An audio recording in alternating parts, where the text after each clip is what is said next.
At Sierra, you'll always find apparel, footwear, and gear for 20 to 60% less than department and specialty store prices. But right now it's clearance time, so you can save even more on everything you need to get active and outside. Visit your local Sierra store today. Brace the rudders! Raise the sails! Raise the sails! Captain, an unidentified ship is approaching. Over. Roger. Wait, is that an enterprise sales solution? Reach sales professionals, not professional sailors. With LinkedIn ads, you can target the right people by industry, job title, and more. We'll even give you a $100 credit on your next campaign. Get started today at linkedin.com/results. Terms and conditions apply. This is Optimal Health Daily. Carbs and insulin, are they to blame? By Sam Lynch of Fitnitiative.co.uk. And I'm Dr. Neil Malik. Hey there, happy Saturday. Thank you so much for being here and welcome back to Optimal Health Daily, where I act as your narrator of the best health and fitness blogs, all for free. But let's keep this intro nice and short so we can get right to today's post and start optimizing your life. Carbs and insulin, are they to blame? By Sam Lynch of Fitnitiative.co.uk. Insulin is a hormone that is most known for controlling blood sugar levels. When we eat food, particularly carbohydrates, our blood sugar levels increase. As our blood sugar increases, insulin is released to push glucose into cells to be used as energy or stored as fat for later. Insulin also shuttles proteins and fats into cells. In the presence of insulin, lipolysis, or the breakdown of fat, is switched off, which makes sense, as why would we need to break down fat for energy when we have glucose readily available? As well as the breakdown of fat being switched off, the storage of fat is increased. This is because insulin shuttles nutrients into cells, including fat. This leads many to believe that insulin is part of the problem as to why people can't lose weight. The reasoning is that if your insulin is high, then you store more fat and simultaneously can't break down fat. So, high carb intake equals high insulin, which then leads to fat breakdown switched off, which then leads to fat storage increasing, which leads to weight gain and obesity. Because of insulin's relationship with carbohydrate, this results in many gurus and health experts vilifying carbohydrates as the cause of weight gain and lack of weight loss. Here's why carbs and insulin aren't to blame. Acute response. What people forget is that insulin's effects are an acute response. Insulin levels are high postprandially, meaning after food intake, and then they come back to a base level in those that are otherwise healthy. Now, this isn't the case for those with diabetes, but that's beyond the scope of this post. One of insulin's jobs is to regulate blood sugar levels, and it works with its opposing hormone, glucagon, to do this.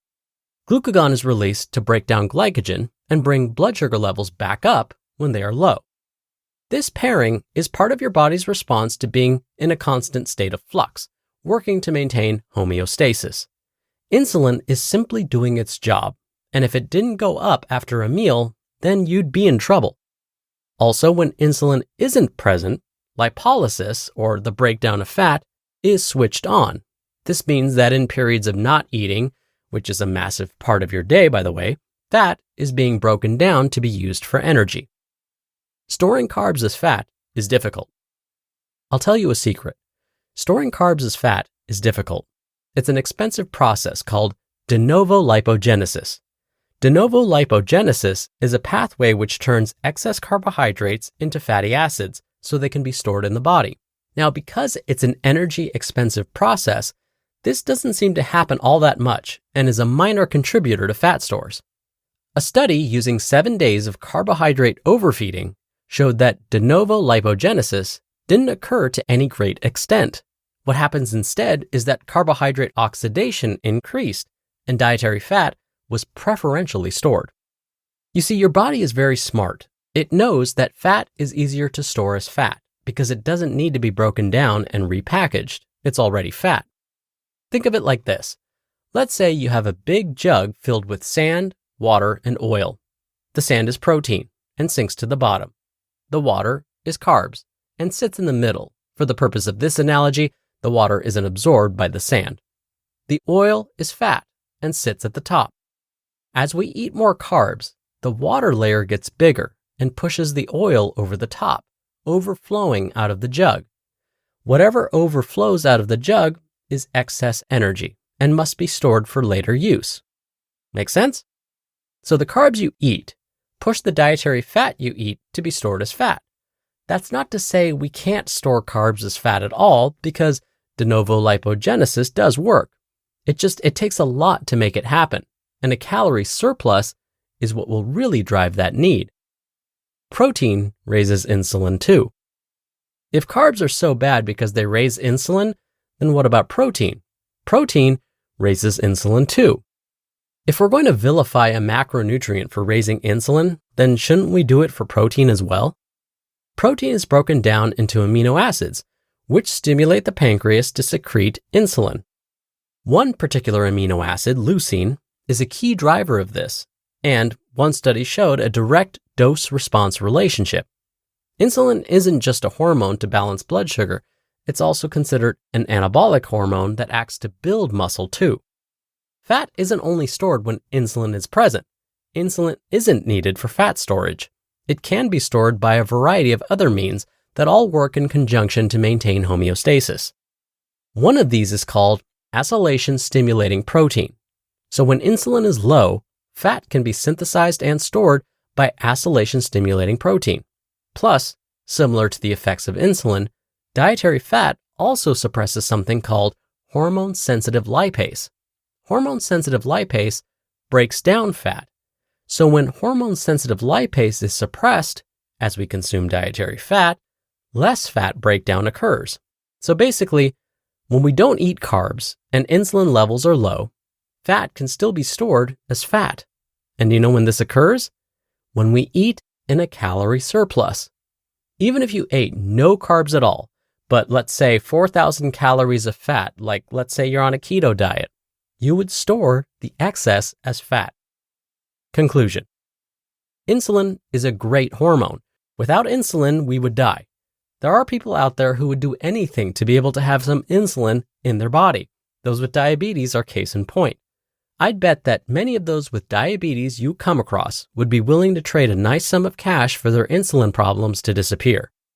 Health gurus, nutritionists, and medical professionals like to pick on insulin and carbs as the bad guys, but it's incredibly short-sighted to think insulin is the cause of your weight loss problems. Acute fat storage doesn't equate to total fat gain if you're not in a calorie surplus.